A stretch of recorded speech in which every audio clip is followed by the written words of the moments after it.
Some of you may know that in a former life, not in the kind of, reincarnation kind of way. I didn't, I wasn't like a bed bug in the 16th century or something, at least not to the best of my knowledge. I used to be a linguist, and linguist in both senses of what people mean when they say linguist.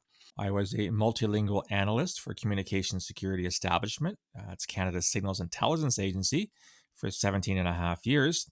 I also taught linguistics at Carleton University in Ottawa and even did 2 years of doctoral studies at the University of Toronto in the early 1990s. So I was kind of the whole breadth of the term linguist. As a result, through much of my career and much of my non career, my hobby, my passion revolved around language. I love to talk about language. I like to read about language. And while I'm certainly not as up on as much as I used to be when it comes to linguistic theory, phonology, semantics, that kind of thing, I still find it quite fascinating. And one thing that I've always found fascinating, and one thing that kind of drew me to linguistics many, many years ago in the first place, was language history. How words and meanings and sounds change over time.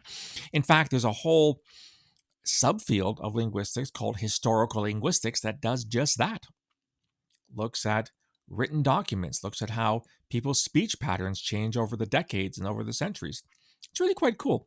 I want to focus today on semantics, on meaning. Here's a few examples from the English language. You all, I think, know the word silly, and I'm thinking that if I asked you to define silly in 2021, you'd say that silly means foolish, or someone who's acting in a kind of funny kind of way. Well, did you know that silly used to mean happy, and silly used to mean someone that you would have pity for? Similarly, the modern English word girl, which refers to a young person of the female gender, used to refer to young people of either gender. And one last one, in modern English, the word hound is generally used to refer to a specific type of dog, usually a hunting dog. In actual fact, at one point it meant any kind of dog. And in fact, the modern German word Hund, der Hund, is a cognate. It comes from the same root. So the word hound has narrowed in meaning over the years, as has the word girl. And they bear not quite a one-to-one relationship to their former meanings. So why am I bringing this up?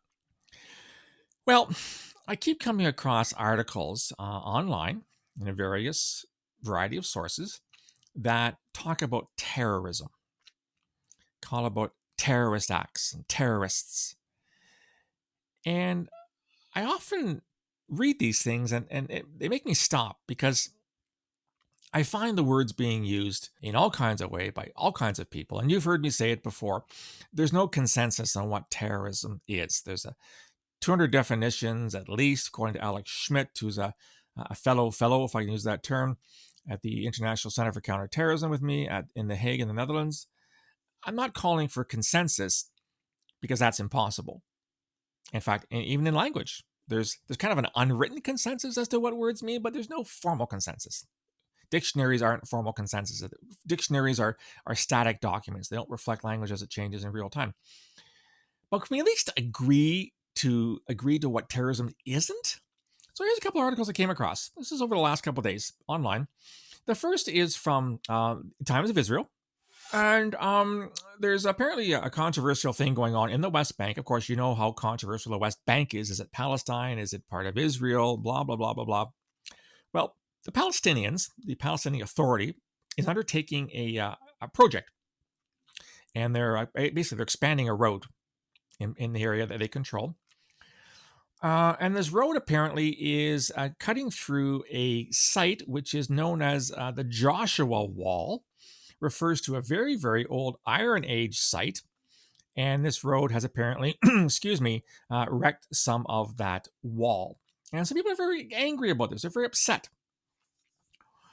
And on the 26th of January, a local decided to call, he says, he saw what happened, what the Palestinian Authority had done, and he called it a terrorist attack.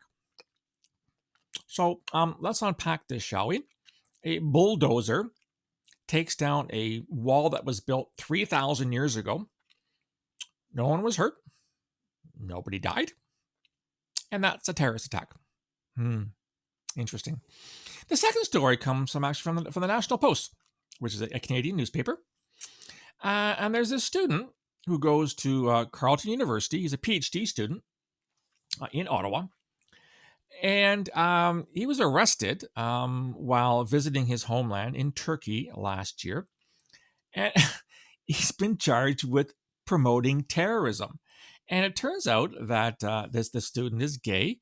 He is a member of the People's Democratic Party, or the HDP in Turkey, which according to Wikipedia is a, quote, pro-minority political party in Turkey, generally left-wing. The party places a strong emphasis on participatory and radical democracy, feminism, LGBT plus rights, minority rights, youth rights, and egalitarianism. And for his activities, this young man, and his name is, wait for it, his name is Jihan Erdal, has been charged with terrorism because he attended a rally which is against the Erdogan government. This is the government of President Erdogan. And the government now says he's a terrorist. For the record, the HDP is the third largest party in Turkey. It's like the NDP in Canada. Left of center, not the government, but a significant party. So we have these two instances here where the taking down of a 3,000-year-old wall and taking part in demonstrations against the government are both called acts of terrorism, and the participants are called terrorists. No. Sorry, Jewish West Bank settler. No, the taking down of a wall is not an act of terrorism. And no, President Erdogan and your other minions in your government participating in a demonstration against your policies is not an act of terrorism. I'm sorry. It doesn't work that way. Can we please at least agree that certain things are terrorism and certain things aren't? I mean, what point is there talking about demonstrators as terrorists? What point is there talking about people who build roads as terrorists? This is absolutely ridiculous. These are not acts of terrorism. Being opposed to a government is not an act of terrorism unless you use violence to overthrow that government. And yeah, that's an act of terrorism. Ergo, what happened on Capitol Hill to many was an act of terrorism, although it's much more complicated than that. Building a road is not an act of terrorism unless you deliberately blow people up when you're blowing up rocks. And I'm not going to take a position on a 3,000-year-old Iron Age wall. Is it a great archaeological site? Yep. Is it used by some to justify that the Jews have been in Israel like since Adam met Eve? Yep. But building a road is not an act of terrorism. So can we please at least step back a little bit from this ridiculous use of the word terrorist? Like they say, when everyone's a terrorist, nobody's a terrorist. Anyhow, that's what I think. As usual, there is your Hardy Boys word of wisdom. It comes from the Crisscross Shadow. I wonder who thought up of the titles for the books. Was the actual author? I don't know. These are kind of cool. Anyway, here's your little bit of Hardy Boys advice today. Never trust a lawyer who looks more suspicious than his client. Yep, I'd go with that one, Frank and Joe.